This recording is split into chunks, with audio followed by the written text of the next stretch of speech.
Hey folks, welcome to the Sidewalk Congress, where your hosts Hal and Aaron delve into the pulse of current politics and news from a thoughtful, conservative perspective. We're here to break down the latest news headlines that you may have missed and explore the nuances of politics and policy, all while engaging in lively debates and discussions. Make sure you never miss an episode by following us on Spotify or Apple Podcasts. You can also follow us on Instagram for updates about what we have going on. And if you want to follow Hal Walker, you can find him on X, and his handle is @RealHalWalker. Thank you for joining us on this journey. Let's dive into today's discussion. Hey guys, it's Hal Walker with the Sidewalk Congress, and Aaron Lux joining me again today. Today is October the 3rd, 2024, and we are on the backside of a lot of news. We've had another attempted assassination of President Trump. Apparently some lunatic was hiding in the bushes along a golf course for 12 plus hours waiting on him to come by. It's a real mystery as how he even knew to come by. We've also had Hurricane Helene blow through several southern states, causing all kinds of destruction. And I've seen some information online today, and it's only as good as whoever posted it out there, but what I'm seeing is that FEMA has very little money available to help these victims because they've applied over $1 billion of FEMA money this year towards taking care of illegal immigrants. And then, of course, we had the recent vice presidential debate. There's some discussion out there as to who won that. I think you'll know from Aaron and myself who we believe won it. But the problem is nowadays is you cannot look at any news service and believe anything they say.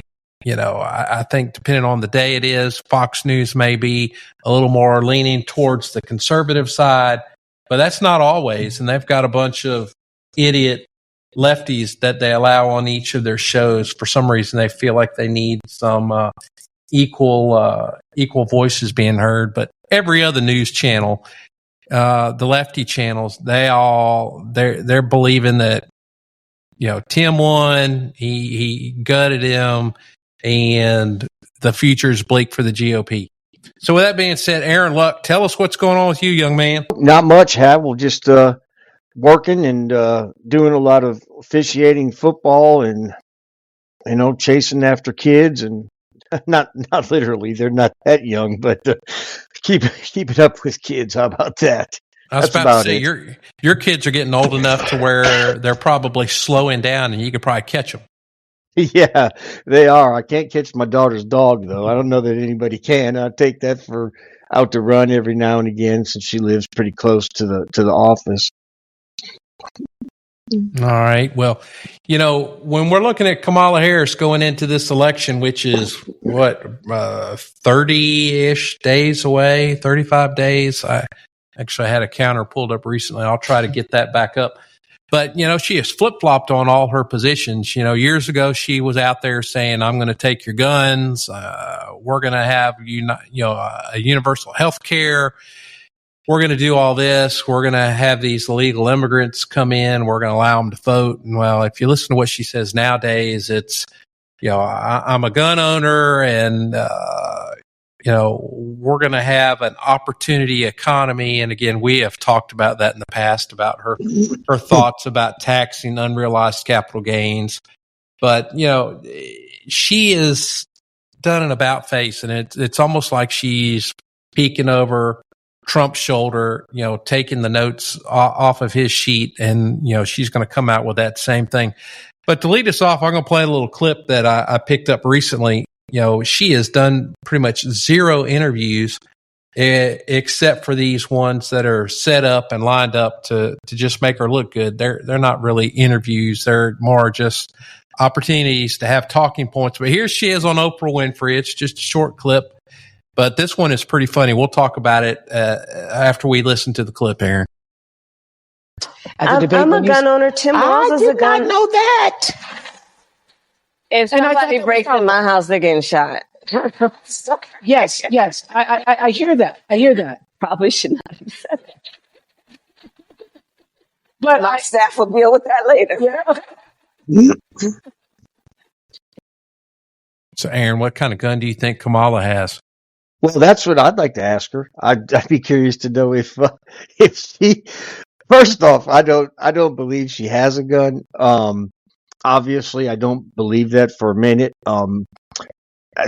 Second of all, I would be curious to know what kind of gun she has. Heck, I'd like her to just see her load and unload a gun, and we'll go from there. I But think if she had a gun in her hand, she'd look a lot like that lady did after the attempt on Trump's life. Trying to just holster it. She tried yeah, about 6 times and couldn't even get it in the holster. I think that's kind of what we'd be looking at. But I think if you broke into Kamala's place, I think a Secret Service person would probably take you out if they weren't asleep. yeah, I would. I'll put it this way: I would not be too concerned with Kamala shooting me. I would probably be looking to eliminate other threats before her. I can promise you that. So as I talked about on the intro, we had another lunatic go after Trump. I think the reports are now showing that he had flown in from Hawaii, that he was a conservative GOP hater, that he had maybe sent a manifesto of his plans to a neighbor. I think even offering up $150,000 if somebody would kill Trump if he was unsuccessful. But somehow this guy was sitting along the side of the golf course, they believe, for up to 12 hours waiting on President Trump to come by. And what's odd about that is that was not on his schedule. They were not planning on Trump golfing that day, but somehow this guy knew and he was there and he was waiting. And what's funny is the Secret Services breaking their arms, patting themselves on the back, saying, "Look at what we did. We saved him." Well, that's kind of like the Boeing guys recently that sent that spacecraft into space, and I think it took them about 6 tries to get it to even launch, and then they got these folks stuck up there, and they're applauding themselves to, hey, we were able to get back to space. Well, it looked like crap, folks. I don't know that you should be patting yourselves on the back. It wasn't a job well done. What do you think about this Secret Service job? I mean, I just think that that they're failing on multiple fronts. I agree with you that. Well, first off, I'm glad that they eventually did find him because I think that would have been a fairly easy, deadly shot. Okay, but the fact that he could be there is a little bit perplexing to me. I'm not sure how that happens. I don't know. I mean, it just seems like you've got, Joe Biden does not need that much protection. Okay, first off, I don't think anybody's trying to kill him. He's over and done with. He's leaving. Second of all, you can secure a beach pretty easily. It's just sand forever. You probably don't need so many Secret Service around him. Some of those resources, I think, need to be allocated toward Trump, and I think there's even been a threat on Kamala's life. I don't know if it was credible or not, but we're in a very different time where that seems to be the norm in our cities. It seems to be the norm in our youth that you settle your differences by killing each other, and that being the mindset, I think we need to act accordingly and make sure there's adequate protection. Yeah, I would agree. And it's like some of our contemporaries have said, this is no surprise, and it should be no surprise to the Secret Service that Biden is not running, but he still needs protection. Now we've got Kamala who's running. She needs protection. We had RFK who, I don't know that they gave him much. I think they gave him a little bit, but not much. I guess they thought he wasn't legit. And then we've got Trump going, and it just takes so many people. But, Bongino, who came out of the Secret Service, talks about it, and he's like, it probably takes a year and a half, 2 years to train up a Secret Service agent once they're hired. And, it's probably a year-long process of recruitment to find people that are of the quality that they need. I've got a friend that years ago was a sheriff's deputy down there in your county. and he applied to the Secret Service and actually made it. And I remember speaking to his wife about it while he was gone, and she was like, they have taught him how to talk different, how to walk different, how to be different. So there's a lot that goes into it. It's just not good shooters that they find. There's a whole lot to that. But, again, they need to come up with some better plans. I think, we're going to see more of this, and that very well could be the October surprise that everybody talks about. But, I pray that that's not the case. But, I do not believe that this guy from Hawaii was out there doing this on his own. I don't believe he had the wherewithal to know exactly when Trump was going to golf. If you golf in southern Florida, that this time of year they tend to shut the courses down because the grass growth is in a deficit and they don't want everything tore up. So it was pretty much a surprise that he went out that day. But there he was, and the Secret Service guy saw his gun sticking through the bushes, coming through the fence, fired shots at him. He was able to get to his car and flee, and I think they caught him a couple counties away. But I tell you, one thing I'm excited about is that DeSantis has said the state of Florida is pursuing charges as well. We're going to hold him. And I think it's his desire to just make sure that, justice is shown in this case, and that the federal guys don't do something that's not for the benefit of the whole country, as we've seen before. Like with the shooter at the first attempt, it was like 2 days later and they're cremating this guy. Wow, there goes a lot of evidence burned up, piled up. It's just a bunch of soot at that point. But DeSantis wants to make sure this is handled properly, so they're going to keep a lot of the charges that are pending within the state of Florida. Thoughts on that, Aaron? Yeah, I think that's a good thing. I think that, he could be, I just think that I don't trust the FBI to do the investigation. I don't trust the Secret Service or whoever is in charge of it. I guess it wouldn't be the Secret Service since they're the agency that arrested him. Maybe I don't even know that either. But yeah, I'm about sick and tired of these quote unquote investigations by the federal government. So skipping ahead to the hurricane, that came through, I think a week ago today. It made landfall, and, they're still trying to put together their estimates. But they believed about a 10-foot wall of water came ashore that day. I saw a graphic a few minutes ago actually showing that this was far worse than the storm that hit New Orleans, Katrina, in power and size. But, but for it not hitting New Orleans, that's where all the press came in. Katrina is that it tore up New Orleans, which is below sea level. But in this case, it came around Apalachicola, moved up through Georgia, got some Tennessee, got some South Carolina, got some North Carolina, and it is just a mess. There's people up there that are in need of help and not getting it.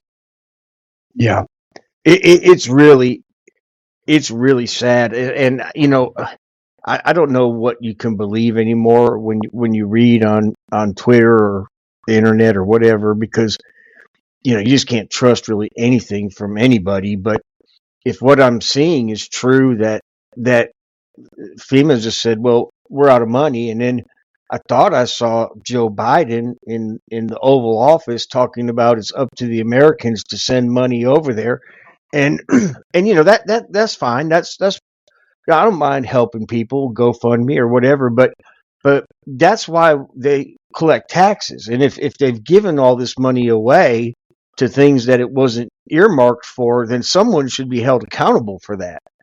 Of course, they won't be. I mean, no one's going to get fired because all the money that was supposed to be for this disaster or any disaster is gone. No one cares up there in Washington. But I mean, I also heard that there was two grandparents and a grandson sitting on a roof waiting for help, and apparently the roof collapsed and they're all dead. I don't know. I've just never seen such a terrible response to anything. It's just beyond comprehension. And I heard that all the federal guys and gals down there are using up all the hotel rooms, so they have nowhere to put any of the people that have been displaced. It just seems it's a cluster from start to finish, and it's not as if it caught everybody off guard. They knew where it was going to likely hit land and where there could be damage, and just seems like no one. I don't know. I don't even know what to say. It basically goes to show how poorly our country is being run right now, and how incompetent the people running it are. Yeah, I would agree. It's like everybody has decided that government needs to be reactionary instead of proactive. And, it's created a hot mess. So the Attorney General for the state of Florida came out and made a statement about everything. And she addresses Secretary Mayorkas's claim that FEMA doesn't have any funds. So let's listen to what she has to say. This is Ashley Moody, the Attorney General from the state of Florida. Wow. I think that just kind of sums it up. We're sitting back wondering, how the heck are immigrants getting flown from Haiti to Ohio? Who's paying for that? Well, we're paying for that. That's probably where FEMA money went. Yeah, I mean, apparently, and if that's true, I guess here's what I'm gonna say about this. I'm sick and tired of Americans coming in last. I'm sick and tired of everyone other than the people that are paying taxes or working out there and don't make enough to pay taxes, but they're still paying taxes. I'm sick and tired of us coming last. It's just as if, and again, I'm not saying whether or not it's right to give Ukraine money. I'm not smart enough to probably comment on that, but it seems to me like they're before us. Israel, again, I think that they need help. I have no problem with that. But again, they're before us. People that are not even citizens of this country, and further are here illegally. And think about that. Here illegally. They have no right to be here. Come before us. I mean, it's getting to the point where it's almost as if you start to wonder, do they just hate us? I don't really get what's going on here, and I've I've had enough of it. It's just got to come to an end. Well, I mean, I would agree. We've sent billions of dollars to Ukraine. Recently Zelensky was over here and bad-mouthing Trump, putting his arm around the Democrats because they keep promising him money. And you got to think about why. Why is this happening? Well, you go back and you look at the original discussions with Joe Biden and his son working for the Ukrainian oil ministry and all of that. But, Israel, love Israel. We need to protect them. But just like the other day when Iran sent all those missiles Israel's way, a vast majority of them were shot down. Some of them did make it to Israel. I've heard some F-35s were destroyed. I don't know that to be the case. I've not been able to verify that. But just like Israelis' system that they use to protect themselves, they've got what's called the Iron Dome, and each interception from that Iron Dome system costs about $50,000. They have the David Sling. Those are larger missiles that can reach out further. Each of those missiles costs around $1 million. Then they have the Aster 30 system. Each missile there costs around $2 million. So if you've watched the footage of what happened the other night and all of the Iranian missiles that were shot down, that was quite a fireworks show that probably cost hundreds of millions of dollars to put on. Where if we had some leadership in our country right now, maybe some discussions could take place to where that kind of fighting wasn't taking place. People weren't losing their lives. And the United States, again, was not footing the bill for another country. Well, you're right. I mean, it's just mind-boggling that again, I go back to the thing I said earlier: is why are we last? Why is it that everyone else is ahead? I mean, if I heard correctly, they were going to give some of the victims or all the victims $750, similar to what they did when the Hawaii fire.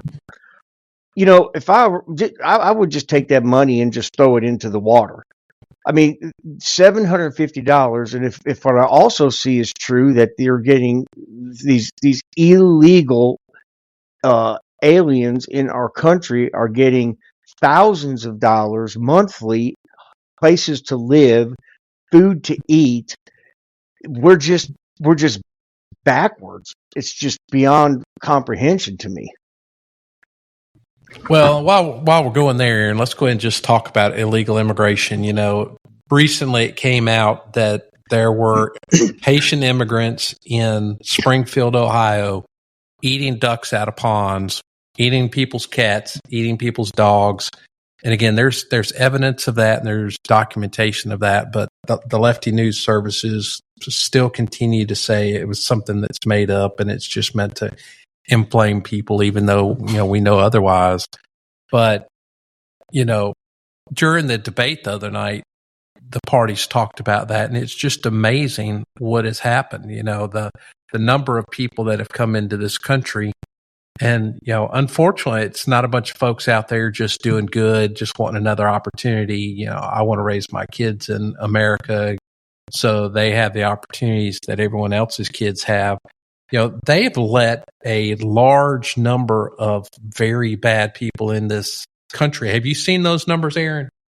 I have seen them, and I mean, I'm not surprised. I'm surprised it's not more.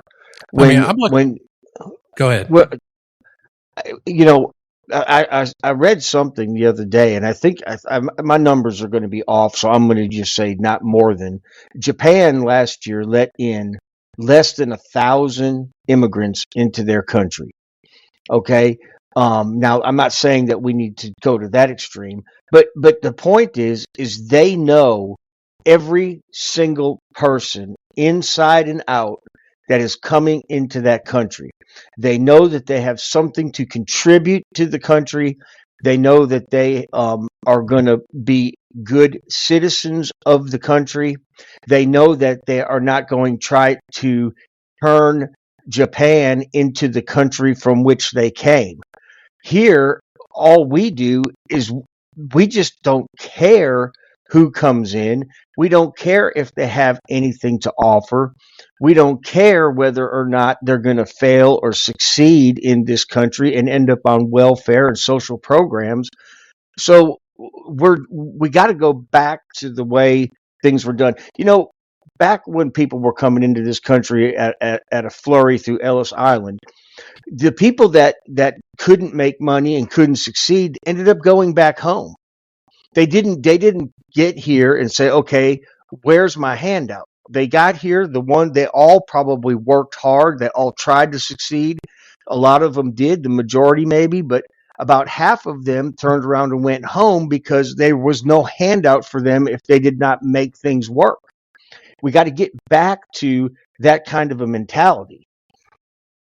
Well, a couple thoughts for you on that. First of all, I've got some information in front of me. So they vetted a large number of these people because the reports that have come out, and this is from Patrick Lechner, the ICE deputy director. He says that during the Biden administration, they've let in 425,431 known convicted criminals. And out of that 431, 13,000 of them have been convicted of homicide, murderers from other countries that they knew had been convicted of murder. They allowed them in our country, and 15,800 of them had been convicted of sexual assaults in another country, and they were allowed to enter here. They don't know where they're at. They're just moving about. So what do you think our chances are of running into some trouble one day? You think it's a little greater than it was a couple years ago? Well, it is without question, but that number is also very deceiving. When they say they've vetted X number of people, those are the people that are coming through checkpoints. Those are the people that are coming through in what you might call a semi-legal way. All right, that does not include the millions that are entering the country that they don't even know are here. Or they know they're here, but they don't know where they are. They can estimate how many people have come in, but I tell you this, their numbers are bullshit. There's just no other way to put it. It's just they're a joke. Well, I think they are. I mean, for them to just disclose that they had 400 plus thousand that they know of that were convicted criminals, you know, if they're willing to offer that up as evidence of their work, imagine what the real number is. Yeah. I mean, you don't want to imagine it. And again, you know, these murderers and these we already see that. We've seen it. There's you know, dozens of people that have been killed by these folks, and it's later discovered to quote unquote everyone's surprise that they're actually bad people. We've had children, you know, sexually abused numerous times. So, like I said, you got to get somebody in there that's going to say, this is the way it's going to be done. And we're not making any exceptions for anyone. We're sorry if you come from a horrible place. Where you got to go through the same process and procedure as everyone else. Well, I would agree. And, you know, since we're both legal professionals, yeah, I've seen in my community years ago, before we knew of the depth of what was occurring, I saw a lady in court being charged with trafficking her own daughter that was from Central America. And she was doing that just to pay bills locally. But she shouldn't have been here. She shouldn't have been allowed to be here. Shouldn't have been able to bring her daughter here. But that was the case. And then just today, I saw a news article from one of our local channels. We had a local surgeon that was killed recently in a car accident when he was hit head on. Well, this news agency put out an article today talking about it, and they've posted a picture of the guy, and they've declared that he's an illegal immigrant that's been convicted of a DUI in the past. So instead of sending him out of the country upon that conviction or actually locking him up, they put him back on the street. So now he's facing reckless homicide charges and not having a driver's license. If he hadn't have been here, this local surgeon that really served the community would still be with us. But instead, the federal government chose to take this guy over the local guy. So that goes along with exactly what you're saying. It's time for that to come to an end. Yeah, it has to come to an end. And if they would just follow that rule of, you know, it's no different than when you make a decision for your family. Okay, you first think, okay, how is this going to affect me and my family? Okay, if I make this purchase, or if I don't get this life insurance, so that's the first thing that comes to your mind, and that should be the first thing that comes to the mind of the people that are in charge of letting people in or not letting them in, is how does this person affect our country? And if it's in a positive way, then by all means, let's get the paperwork started.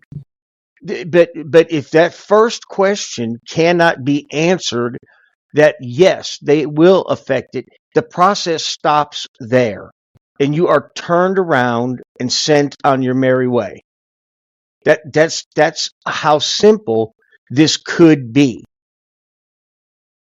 Well, Aaron, probably 20 years ago, I had a family that I was working with, and they were from Wales, over above Scotland and England, and they wanted to move to the United States. And in order for them to qualify for a visa, they explained to me that you either had to be highly educated, engineer type, doctor type, researcher type, or make an investment. And I believe the number they told me was about $1 million that they had to invest in a new business.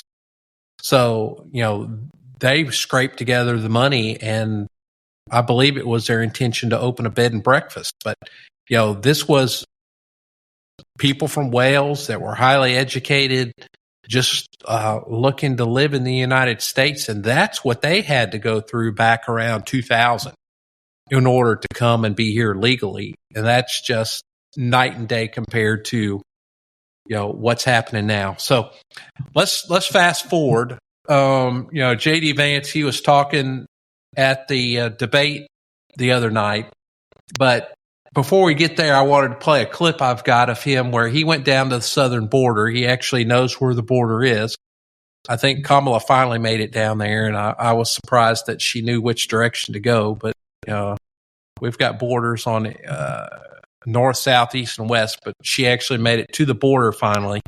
But, right now, earlier when we were talked about the flip-flop of Kamala Harris. Do you remember when everybody used to refer to her as the border czar? Do you remember those days? I do remember those days. No one else does. Well, all these lefty news services have gone out there and tried to scrape all their information off where they've got recorded, newscasts referring to her as the border czar. And, now they're saying, oh, she was never the border czar. Here's JD Vance talking about it, Aaron. I think he hit the nail on the head there, buddy. Yeah, I mean, he did. And,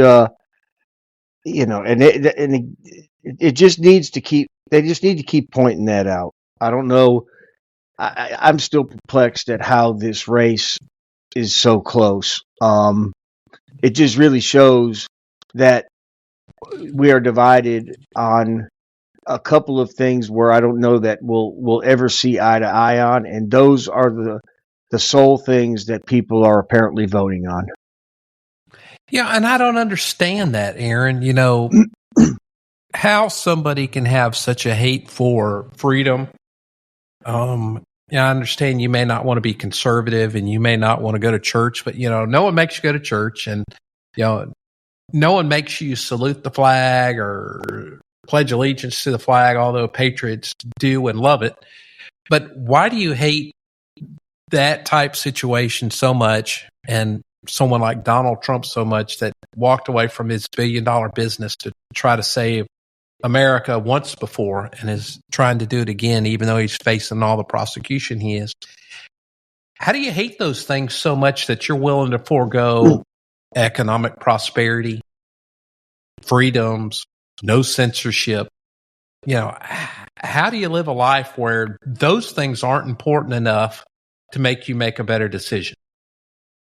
I can't answer that, Hal, just like you can't. It makes no sense to me. So I don't know what that answer is. I know that it's true, or apparently it's true, but I can't tell you why.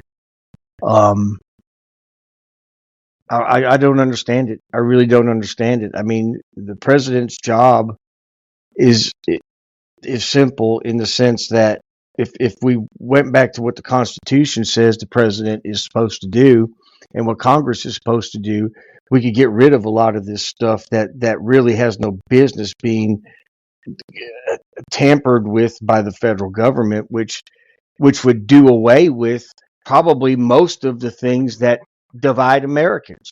You can just take abortion, for instance. That is a state issue. That should not be an issue and a dividing issue in a federal election. You could go down the list. Everyone talks about there's a daycare crisis. Okay, I know that. I've lived through it. You've lived through it. We've both had wives that are nurses, and we all had to make choices when we had children. Do we have to tighten our budget so one of us can? Well, let's be honest. So that Amy, you can stay at home, and those are the things that are not the job nor the responsibility of the federal government, and nor should it be a debate topic. If you go through that debate, either all three of the debates that have been held, I would be willing to tell you half of the questions that are polarizing have nothing to do with the federal government. And how they have become an issue of the federal government, I don't understand. Yeah, I would agree, and we can kind of go down that rabbit trail. The debates have been a mockery to debating. They've been held by people that are leaning towards one candidate over the other, and you can definitely tell it.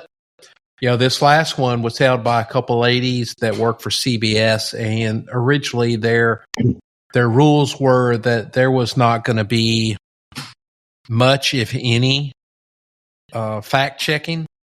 But I've got a clip for you from the debate where, some fact checking took place, and they chose to interrupt J.D. Vance and fact check him, and he didn't take it. He fought back. Let's listen to him.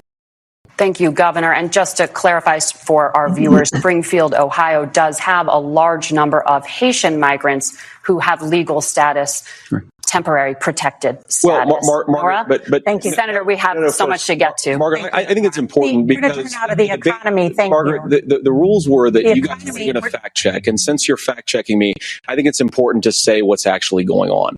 So there's an application called the CBP One app, where you can go on as an illegal migrant, apply for asylum or apply for parole, and be granted legal status at the wave of a Kamala Harris open border wand. That is not a person coming in, applying for a green card and waiting for 10 years. That is the facilitation of illegal immigration, Margaret. Thank you, Senator, for describing the legal process. We have so much to get. Those laws have been on the books since 1990. Thank you, gentlemen. The CBP One app has not been on the books since 1990. It's something that Gentlemen, the audience can't. They cut the mics. Here's JD trying to stand up for himself, and they eventually cut the mic out on. But what had happened there was, again, he was talking about what was happening in Ohio, his home state, and they were trying to take the position that it's not illegals that are doing it. These people are here proper. Well, he addressed that issue and said how proper they were. Well, the problem I have with that is if you watched that debate on TV, both of the candidates up there wanted to debate this topic. Okay? It's not the moderator's job. Now, I'm not talking about when they're just hollering at each other, screaming over each other where it gets out of hand. Why did they not allow them about a minute or two or whatever to do what they're there to do, to debate each other about a topic? There's no reason to cut off those microphones when you have two candidates that seem in that instance to want to actually flesh out what the question was or the quote unquote fact check was.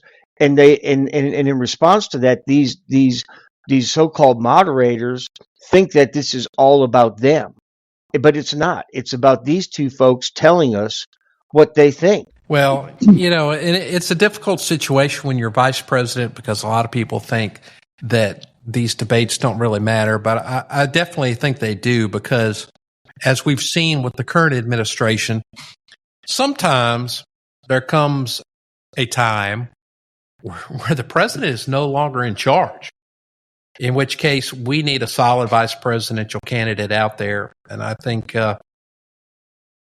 J.D. Vance was definitely the head of the class out of that group the other night. Oh, yeah, there's no question. I think I mean, I don't think there's anyone, whether they're voting for Trump or hate Trump, that would in any way say that if something were to happen to the president, I think probably 90% of America would say, I sure wish it would be J.D. Vance. He's just a smart guy. He's quick on his feet. His grasp of facts and knowledge is the likes of which you just don't see anymore in politics. Yeah, I agree. He's a little bit of an anomaly, and as you and I spoke before we came on for the show, yeah, I'm a little mad with the GOP because we have some studs out there like J.D. Vance that are scattered around the country that are just great politicians, great political minds, smart people that somehow the majority of the country have no idea are out there. Yeah, we need more people like that willing to be pushed to the top. You know, the cream rises. Let's get these folks to the top so we know about them. I mean, you know, he's definitely going to be a force going forward, you know, not just now, but, you know, because of his age, easily the next 20 years, if he chooses to stay in politics, he's going to be something that hopefully can help direct the United States down a better path. Well, Hal, that real quick, that's one of the reasons I think that the Democrats now are really in a panic, because after watching that debate performance, they're not thinking, okay, we got to deal with Donald Trump for 4 years, the worst case scenario. They're now thinking we've got to deal with these two guys for the next 12 years. And I think they're terrified at how well he did on that debate. Yeah, I think you're absolutely right. I saw something on the news saying that the Democrats during the debate, while Tim was going at it and having a difficult time, were reaching out to one another about those fears. So one thing that JD brought up, you know, the lefties always talk about climate change, and I'll just flat out go out there and you can send me some hate mail if you want. I think it's a hoax to an extent. You know, as a believer, as a Christian believer, you know, I go back to the time of Noah and the flood, and the atmosphere was very different. And I don't doubt for a minute that the earth is either cooling or warming at some kind of rate, and it always has been. But, you know, when you look at some of these time-lapse pictures of things, you know, sea level's not changing. You know, this area may have less snow than it did 10 years ago, but, you know, that's atmospheric conditions that change. You can't ever predict which way the wind's going to blow. But this is what J.D. Vance said about some climate change, and I think he was pretty much on it. The only thing I would add to his statement is, as long as countries like China and Russia and India are blowing smog into the atmosphere like it's going out of style, the United States should not cripple itself trying to do better. So here's what JD had to say about climate change, and it takes him a little bit to get into it. Now, look, coming back to the climate change issue, there's no doubt this thing roared onto the scene faster and stronger than anything we've seen. Senator Vance has said that there's a climate problem in the past. Donald Trump called it a hoax and then joked that these things would make more beachfront property to be able to invest in. What we've seen out of the Harris administration now, the Biden-Harris administration, is we've seen this investment.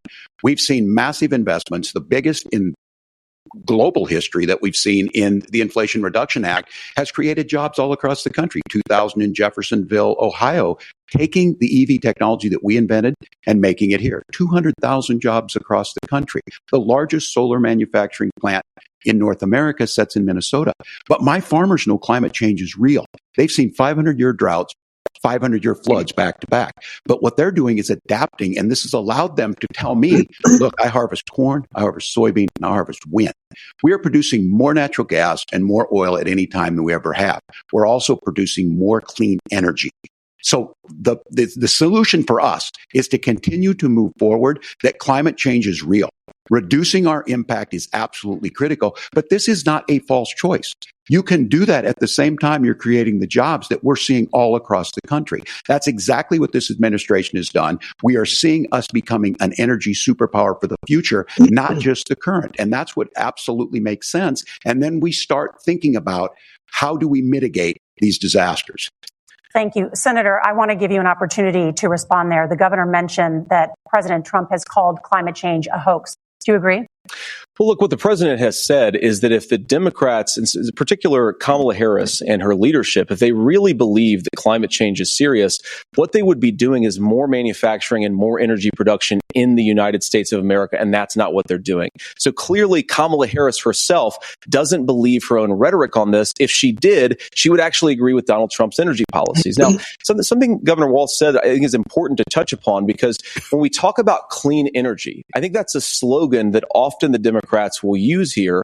I'm talking, of course, about the Democratic leadership. And the real issue is that if you're spending hundreds of millions or even billions of dollars of American taxpayer money on solar panels that are made in China, number one, you're going to make the economy dirtier. We should be making more of those solar panels here in the United States of America. Some of them are, Tim, but a lot of them are being made overseas in China, especially the components that go into those solar panels. So if you really want to make the environment cleaner, you've got to invest in more energy production. We haven't built a nuclear facility, I think, one in the past 40 years. Senator. Natural gas, we got to invest more in it. Kamala Harris has done the opposite. That's raised energy prices and also meant that we're doing Senator, worse by the climate. your time is up. So, the first half of that was Tampon Tim talking and, the whole climate change thing. But I think JD's absolutely right. If we want to make a difference and actually believe in climate change, to manufacture things here in the States, and we know this firsthand today because of the current strike that's going on in the ports, but goods manufactured here don't have to travel across the ocean on a ship and be unloaded in the ports. So that saves energy, that saves emissions that go into the air. We need to get back to where we're energy dependent and we're dependent on our products, that we don't need to ask China for a computer chip in order to make something. And, that's what we're doing right now. They're manufacturing those chips for us, and we wonder how they know exactly what we're doing. Well, it's because they gave us the chips. Yeah, I mean, this is first off, I agree with you 100% that, yes, climate change is real. Okay? These folks will tell you that 580 million years ago, the Earth was covered in ice. Okay? And then they will tell you in the same breath that it is carbon emissions that are the problem. Well, Hal, we've only had carbon emissions since the Industrial Revolution, which was about 260 years ago. So for basically 579 million years, the Earth went from covered in ice, if you believe them, to what it is today. So I would say to you, how can you blame that on carbon emissions? Last time I went to school, and it's been a long time ago, water didn't freeze until it was 32 degrees. So we've gone from an ambient temperature on Earth 500 million years ago of less than 32 degrees to probably somewhere around 80 degrees now, and it did it all on its own without any help from carbon dioxide or emissions. So the whole thing is just ridiculous on its face. And then you talk about all this stuff being imported and exported, and that's a whole nother issue because of cost. Forget about the carbon emissions because of the cost. And I don't know, it's way beyond my pay grade, but the whole thing is just a scam that someone started a long time ago that we really can't do anything about, but we pretend like we can. All right, so I agree with you. The last issue I think we need to address that came out in the debate was that of censorship. There's a lot of folks out there that think the Constitution needs to be rewritten, that free speech is dangerous, that guns are dangerous. I don't know a gun that's killed anybody. that's just sitting on a desk. I think people kill people with guns, and the Constitution addresses our ability and our given right to protect, to possess weapons. But with that being said, the big issue was democracy and censorship. So Tim talked about the issue addressed by the Supreme Court as to whether free speech should be censored is yelling fire in a crowded movie theater. I just don't see that equating to posting something on social media. I think we all should be free to do that. And I think if Elon Musk had not come along and bought Twitter, and now that there's actually a source out there to share conservative views, I don't think they'd be making an issue of it. But he has, and things are happening. Mark Zuckerberg came out recently saying that back during the COVID days that he was instructed by the Biden administration to limit posts out there that question COVID and mask usage and things like that, whether you should wear a mask in public and whether that protects you and whether the immunizations protect you. He's come out and said that he was told by the federal government to do so. And, those things just flat out need to stop. But here's some of the comments that we were able to come out with on censorship out of the debate. That's what was at stake here. Now, the thing I'm most concerned about is the idea that imprisoning your political opponents, already laying the groundwork for people not accepting this. And a president's words matter. A president's words matter. People hear that. So I think this issue of settling our differences at the ballot box, shaking hands when we lose, being honest about it, but to deny what happened on January 6th, the first time in American history that a president or anyone tried to overturn a fair election and the peaceful transfer of power. And here we are 4 years later in the same boat. I will tell you this, that when this is over, we need to shake hands this election, and the winner needs to be the winner. This has got to stop. It's tearing our country apart. Margaret? Senator Vance, did you want to respond to that? Yeah, well, look, Tim, first of all, it's really rich for Democratic leaders to say that Donald Trump is a unique threat to democracy when he peacefully gave over power on January the 20th, as we have done for 250 years in this country. We are going to shake hands after this debate and after this election. And of course, I hope that we win, and I think we're going to win. But if Tim Walz is the next vice president, he'll have my prayers, he'll have my best wishes, and he'll have my help whenever he wants it. But we have to remember that for years in this country, Democrats protested the results of elections. Hillary Clinton in 2016 said that Donald Trump had the election stolen by Vladimir Putin because the Russians bought like $500,000 worth of Facebook ads. This has been going on for a long time. And if we want to say that we need to respect the results of the election, I'm on board. But if we want to say, as Tim Walz is saying, that this is just a problem that Republicans have had, I don't buy that. Governor. January 6th was not Facebook ads. And I think a revisionist history on this. Look, I don't understand how we got to this point. But the issue was that happened. Donald Trump can do it. And all of us say there's no place for this. It has massive repercussions. This idea that there's censorship to stop people from threatening to kill someone, threatening to do something, that's not censorship. Censorship is book banning. We've seen that. We've seen that brought up. I just think for everyone tonight, and I'm going to thank Senator Vance, I think this is the conversation they want to hear. And I think there's a lot of agreement. But this is one that we are miles apart on. This was a threat to our democracy in a way that we had not seen. And it manifested itself because of Donald Trump's inability to say. He is still saying he didn't lose the election. I would just ask that. Did he lose the 2020 election? Tim, I'm focused on the future. Did Kamala Harris censor Americans from speaking their mind in the wake of the 2020 COVID situation? That is a damning non-answer. It's a damning non-answer for you to not talk about censorship. Obviously, Donald Trump and I think that there were problems in 2020. We've talked about it. I'm happy to talk about it further. But you guys attack us for not believing in democracy. The most sacred right under the United States democracy is the First Amendment. You yourself have said there's no First Amendment right to misinformation. Kamala Harris wants to use the power of government and big tech to silence people from speaking their minds. That is a threat to democracy that will long outlive this present political moment. I would like Democrats and Republicans to both reject censorship. Let's persuade one another. Let's argue about ideas, and then let's come together afterwards. You can't yell fire in a crowded theater. That's the test. That's the Supreme Court test. Tim, fire in a crowded theater. You guys wanted to kick people off of Facebook for saying that toddlers shouldn't wear masks. Senator, the governor does have the floor. Fire in a crowded theater. That is criticizing the policies of the government, which is the right of every American. It is every right. You know, we should call America out just the way we have today, Aaron. You know, when they're failing us, when they're failing its people.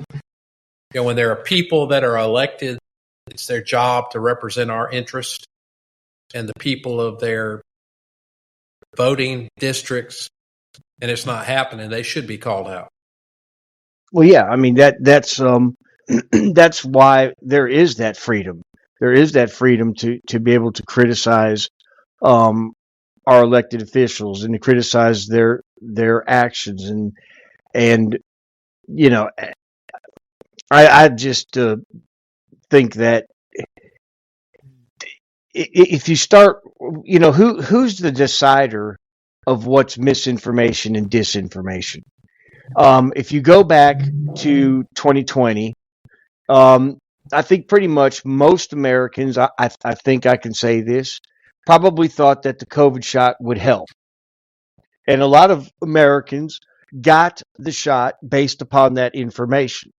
Well, here we are 4 years later, and there's, at least from what I understand, very little evidence that the COVID shot did any good. So, again, are we talking about misinformation that we later learned is actually true, yet we've suppressed that information from people to make their own decision? I just think that you can't do that. There can be no great force as to what is true and what is not true. I mean, I agree. You know, who's the decider of what that looks like? You know, I don't know what that is, but we probably need to be working towards a close on this. So I was able to rip off the closing statements of both of the candidates that were at the debate the other night. So, you know, we're going to close with their statements. You have any last words before we head to those statements, Aaron? No, I don't. Just have a good weekend, and that's about it. All right. Well, Tim goes first, and J.D. Vance goes second. Let's listen to how they closed it out the other night. Well, thank you, Senator Vance. Thank you to CBS News. And most importantly, thank you to all of you. If you're still up and the folks who miss Dancing with Our Stars, I appreciate it. But look, the support of the democracy matters. It matters that you're here. And I'm as surprised as anybody of this coalition that Kamala Harris has built, from Bernie Sanders to Dick Cheney to Taylor Swift, and a whole bunch of folks in between there. And they don't all agree on everything, but they are truly optimistic people. They believe in a positive future of this country and one where our politics can be better than it is. And I have to tell you, that better than it is the sense of optimism that there can be an opportunity economy that works for everyone, not just to get by, but to get ahead. And the idea that freedom really means something, not the freedom of government to be in your bedroom or exam room, but the freedom for you to make choices about yourself. Now, look, we all know who Donald Trump is. He's told us, and as Maya Angelou said, believe him when he told you that. His first inaugural address talked about American carnage. And then he spent 4 years trying to maybe do that. Senator Vance tonight made it clear he will stand with Donald Trump's agenda. He will continue to push down that road. Excuse me. Kamala Harris gives us a different option.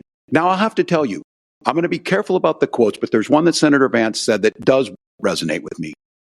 He said, Donald Trump makes the people I care about afraid. A lot of America feels that way. We don't need to be afraid. Franklin Roosevelt was right. All we have to fear is fear itself. Kamala Harris is bringing us a new way forward. She's bringing us a politics of joy. She's bringing real solutions for the middle class, and she's centering you at the heart of that.